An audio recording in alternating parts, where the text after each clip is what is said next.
Series today for a new year, simply called blank. Blank.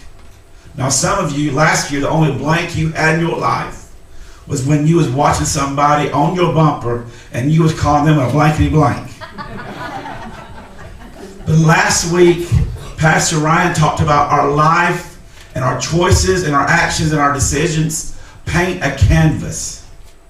How many of you know your last year's canvas of 2009 is filled up?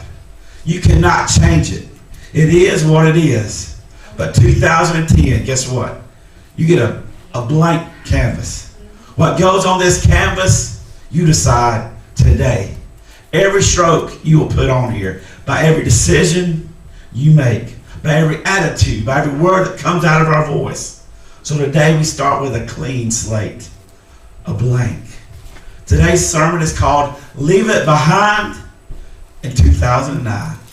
Look at your neighbor and say, leave it behind in 2009. Some of us had the most trying and hardest year of our life in the area of finances, and some of our health and our family's health and our relationships, our toughest year yet. But we're going to leave it behind.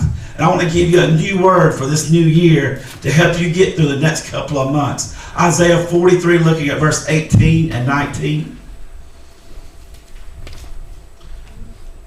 When you're there, say, I got it. Isaiah 43, 18 and 19 says, do not remember the former things. Say former things. Nor consider the things of old. Behold, I will do a new thing. Say new thing. New thing. Now it shall spring forth. Shall you not know it? I will even make a road in the wilderness and rivers in the desert. Can I get an amen? Amen. If you didn't amen in 2009, guess what? You get to start over. Can I get an amen? Amen. God says, I will make a way where there seems to be no way. Yes. He's going to do a new thing. Yes. We start out our New Year's with New Year resolutions that may last till about Valentine's Day. Come on, babe. But I got a head start. Come on. This year I got some Christmas presents that helped me get on the right track. And if I didn't get them from somebody else, I went and got them myself. Now many of you may know I'm a disciplined shopper. I can go to a mall, look around for 4 or 5 hours, leave not buy a thing, put in a mental state in my mind to say, the next time I get $20, this is what I'm going to go back and buy. If I still want it as bad as what I did right now. Now some of you can't do that. That's why you need to stay away from TJ Maxx, Ross in the mall. If you've got to buy something, my wife, if she goes to the mall, she thinks they won't let her leave unless she has something in her hands. That's not a disciplined shopper. But I've got a new weakness that I had to confess. It came up on me all of a sudden, don't know where it happened. But it's these as seen on TV commercials. Tell me if you've ever seen this one. This as seen on TV commercial. Closet? Crowded closets mean wrinkled clothes. Introducing Wonder Hanger, the perfect space-saving solution designed to instantly triple your closet space. Place up to 1, 2, 3, 4, 5 garments in the open slots. Lift and release jackets, shirts, pants. No more crowded mess. Wonder Hanger is guaranteed to triple your closet space for neat, wrinkle-free, perfectly organized clothes. Go from this to this. Oh, that sounds good right there, doesn't it? Am I the only person in the building this morning that's got a Wonder Hanger? Am I the only person? Somebody else, oh, I see those hands. I like them so much I went and bought me another box after I got my first one.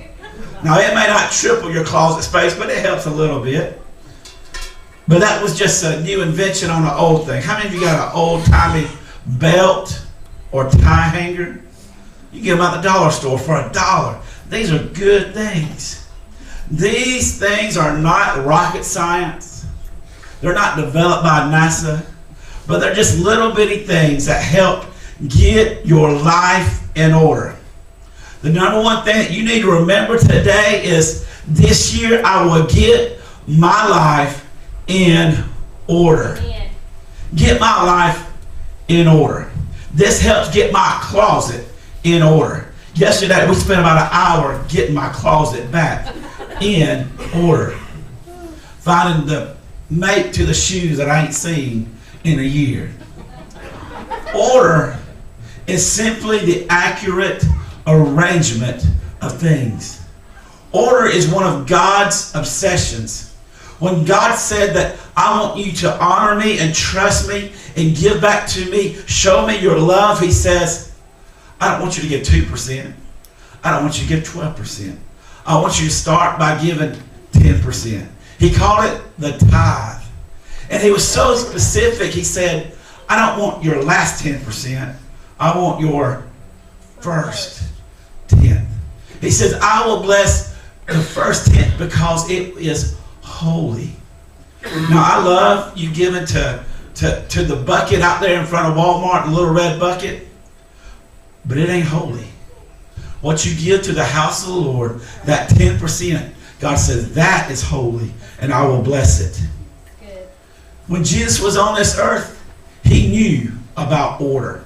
When the Pharisees and the teachers of the law came up to him and said, what is the greatest commandment that's ever been given to man? He didn't say, there's 10 and they're all the same. That's what we think. All 10 commandments, all equal importance. But Jesus said, no, there is order. In Mark chapter 12, verse 29 through 31, he says, the most important one. The most important one is, hear, O Israel, the Lord our God, the Lord is one. Love the Lord your God with all your heart, Yes. and with all your soul, Come on. and with all your mind, and with all your strength. Yes. He said this in order is the most important one.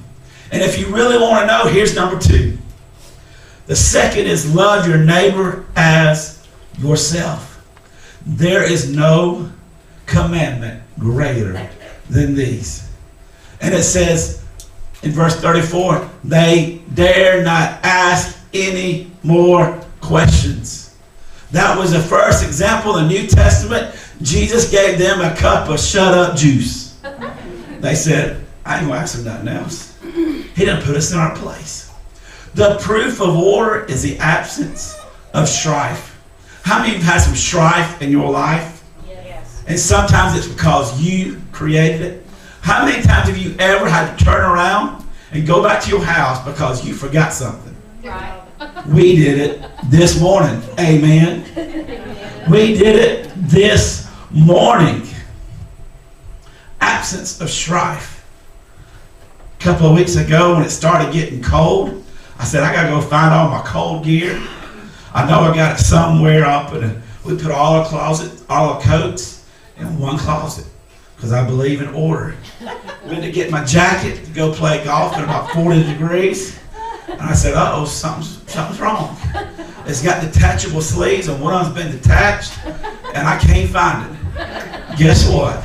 After about an hour looking in my closet, guess what I found? There's order in my house today. Amen.